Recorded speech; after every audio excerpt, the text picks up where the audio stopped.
What if the 501st removed their inhibitor chips? Let's start this story over 2 years into the Clone War. Clone Trooper 5 has just been killed after he removed his inhibitor chip and almost exposed Order 66 to everyone. Rex and Anakin were the most affected by this, as Fives was a valuable member of the 501st and he was killed in their arms. What will change in this story is how Rex responds to Fives' death. Right before his death, Fives told Anakin and Rex about a plot against the Jedi and that the clones and their inhibitor chips were at the center of it. Rex could not ignore this and decided to investigate it further. He looked into what happened with Clone Trooper Tup and Fives on Kamino. Tup's inhibitor chip failed and rapidly decayed, causing him to kill Jedi Tiplar. The Kaminoans stated that the inhibitor chips helped to control Clone Trooper aggression, and Tup's chip failing caused him to kill the Jedi. But Fives thought otherwise. He believed the degradation of Tup's chip activated something inside his brain and caused him to attack the Jedi,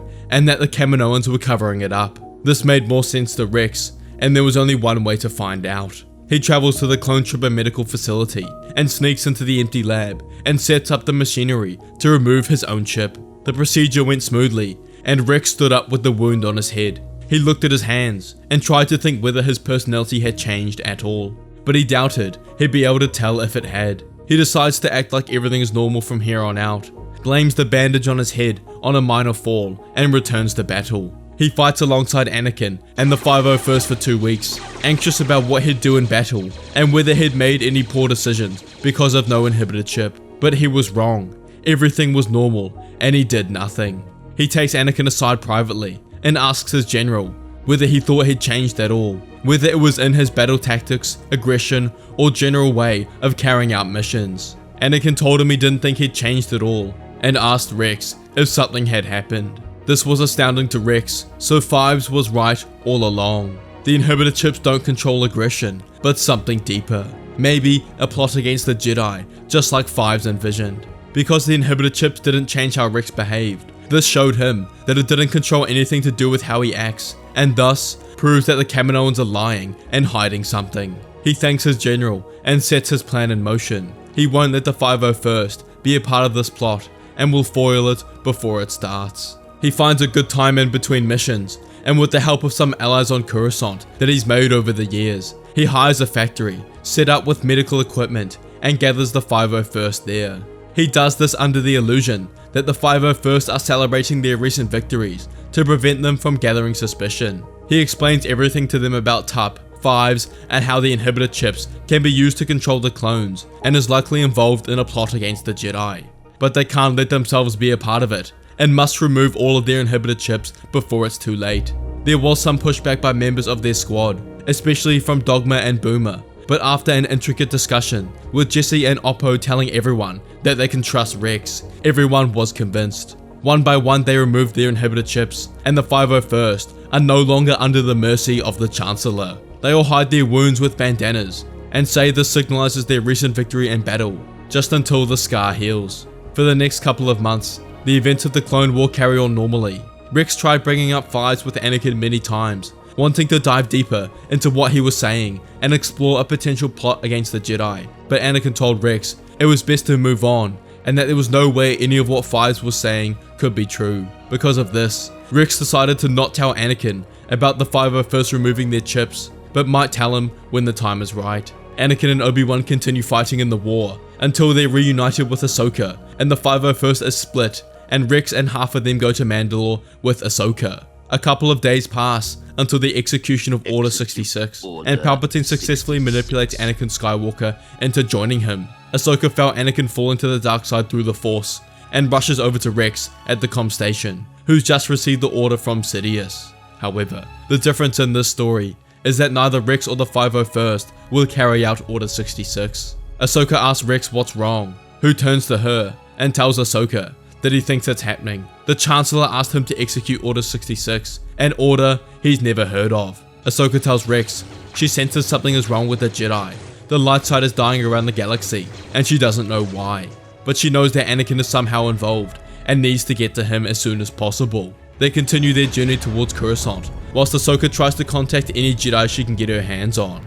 Anakin has just killed Windu and joined Palpatine as he executed Order 66 and is tasked with commanding the purge of the Jedi Temple. he goes to where the other half of the 501st are located. Men, prepare for battle. Yes sir, yes sir. Get it together, boys. They do this since Anakin is their general, but they don't know what's going on.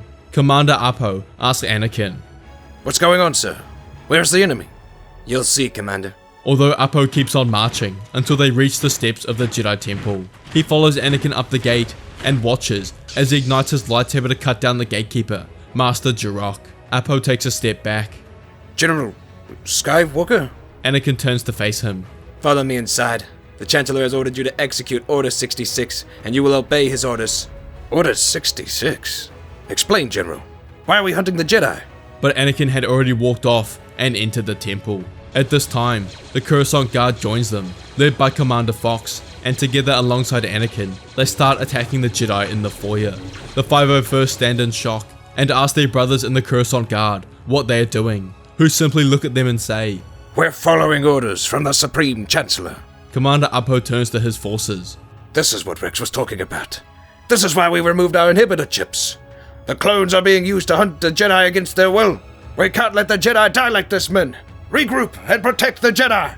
The 501st rush in and head to aid the Jedi and fight against the Coruscant Guard, although their weapons are set to stun, as they don't want to kill any of their brothers. Because the 501st didn't fight behind Anakin, the clones attacking the temple were heavily outmatched, and not as many Jedi died. In the original timeline, Anakin was able to kill so many Jedi with the help of the clones, as the Jedi had to focus on Anakin attacking them, but also the blast of fire from the clones. But in this story, the 501st would defeat the Coruscant Guard and successfully break the backbone of Anakin's forces. Because of this, when Anakin confronted Shakti, he originally got the upper hand in their duel.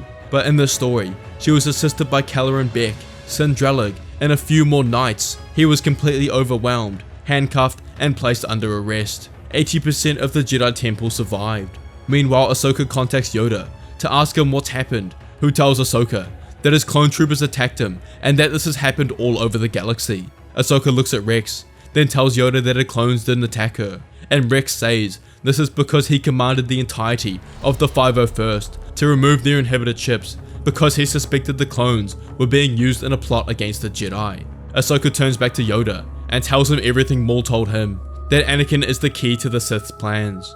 They join up and land together on Coruscant. They enter the Jedi Temple to find Shakti, who tells them of the situation. Anakin attacked the temple with the Coruscant Guard. However, the 501st came to their aid and helped them capture Anakin, who's attacked and killed tens of Jedi. Ahsoka can't believe what she's hearing. Not her, Anakin. Obi-Wan and Bail Organa arrive shortly after, and he tells them that Palpatine has stated in front of the Senate that the Jedi are enemies of the Republic and declared himself as Emperor. No one can believe what they're hearing, and together, they discuss Palpatine's connection to this. They haven't heard anything from Masters Windu, Tin, Kola, or Fisto, and deduce that they must have been killed by Darth Sidious, as they doubt Anakin could defeat them all, and Yoda proclaims that it's likely that Palpatine is Darth Sidious. They visit Anakin, and Yoda brings up their theory with him, and his reaction to this confirms it in their mind, as they sense the truth inside Anakin about what they're saying. However, at this moment, Anakin isn't fully gone. He hasn't killed any younglings or separatist leaders in cold blood, and hasn't been fully consumed by the dark side, but it's also unlikely he will turn back in this moment. The remaining council on Coruscant need to decide what to do next, and Yoda says that together they must confront Palpatine and take over the Senate before he can fully establish his control. The other masters agree, and Rex says the 501st will assist them in this. They all head off, and the clones take on the Coruscant Guard, guarding the Senate building, whilst the Jedi sneak inside. Obi-Wan, Shakti, and Yoda enter the Senate chambers whilst it's in session, and Palpatine in the center, who turns to look at them. The 501st have the Senate locked down and under control, with no means of escape for Palpatine. Palpatine taunts the Jedi. Look here, Senators. The Jedi have come to kill me, and their treachery can now be seen by you all.